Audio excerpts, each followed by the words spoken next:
Alrighty, today I'm going to talk with you about different techniques you can use with tempera paint when you're holding your brush. Let's get started. The first technique I'm going to show you is called masking. I will also show you how to add texture to your paint. So when I mask things, I use a piece of tape. I usually put some of it on my shirt to help make it less sticky. And then you can paint right on top of the tape. You can also try mixing different colors together. Remember to swish your paintbrush at the bottom of your uh, bucket in between. Then to add some texture, you can try pressing your paintbrush up and down, and you can even use your paper towel and press different textures onto it. All right, the next thing I'm going to show you is called an underpainting.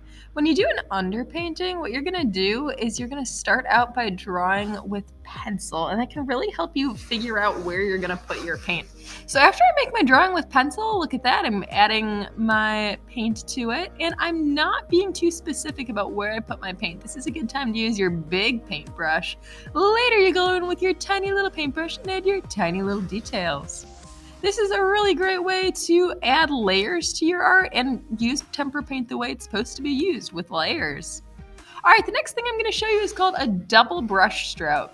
So this is really great for making flowers and different things like that. What I'm doing is I'm taking my paintbrush and dipping one side in one color and the other side in another color. You can see I'm getting a really nice rainbow on there.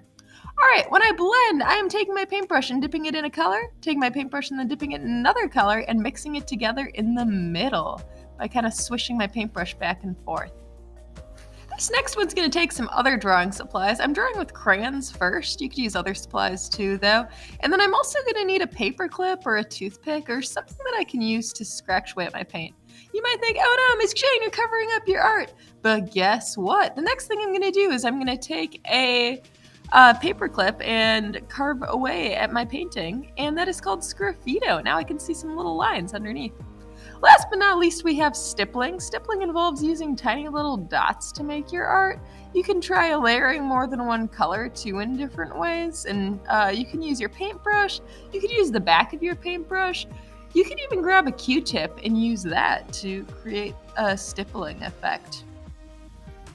All right, last but not least, I wanted to show you what it looks like when I paint on top of an underpainting. I've let it dry a little bit now, so I'm adding more layers, and you can see that it's covering up the layer I have underneath pretty well.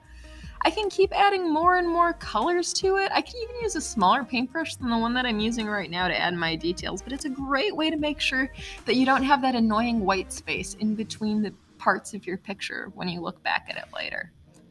Super fun. Have fun painting!